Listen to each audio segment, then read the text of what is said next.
Hello, I'm Pastor Michael Dalton. Welcome to another tour of the Holy Land. Today we're standing on the Mount of Olives. As you can see behind me, probably the most recognizable symbol in Jerusalem, and that is the Dome of the Rock. The Dome of the Rock, of course, is in Muslim hands, and it's what covers Mount Moriah. If you remember back in the Old Testament, that's where Abraham offered or was ready to offer his son Isaac.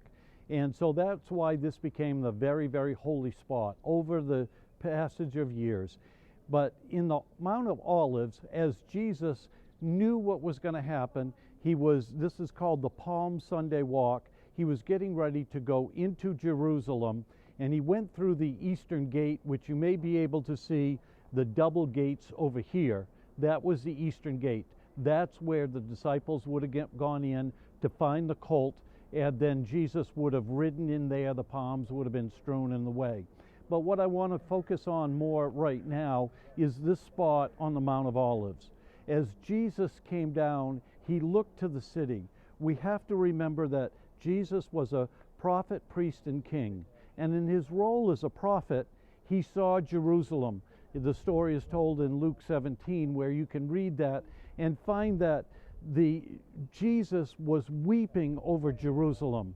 He knew what was going to happen. Here is where he said no stone would be left on top of each other. He told what would happen to the Jews, the Israelites, that they would be beaten down and crushed and walled in and taken advantage of. And he wept because those were his people. He knew that they were turning away from God, and he so wanted them to turn to God. He knew what was going to happen. He also knew what was going to happen in that week coming up, that he was going to have to give his life for the very people that were going to whip him, who were going to beat him, who were going to destroy his city. Those very people are the people that he died for. He died also for us. Remember, being a prophet, he could look years into the future and he could see us. And he can see that we too have turned from God. All have gone astray.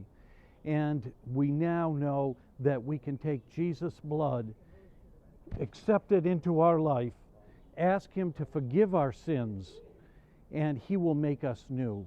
As we think of the Mount of Olives, the place where Jesus wept, I pray that we too would weep over our sins and ask him to forgive us our sins and to cleanse us from all unrighteousness. From the Holy Land, at the site of the Mount of Olives, I'm Pastor Michael Dalton.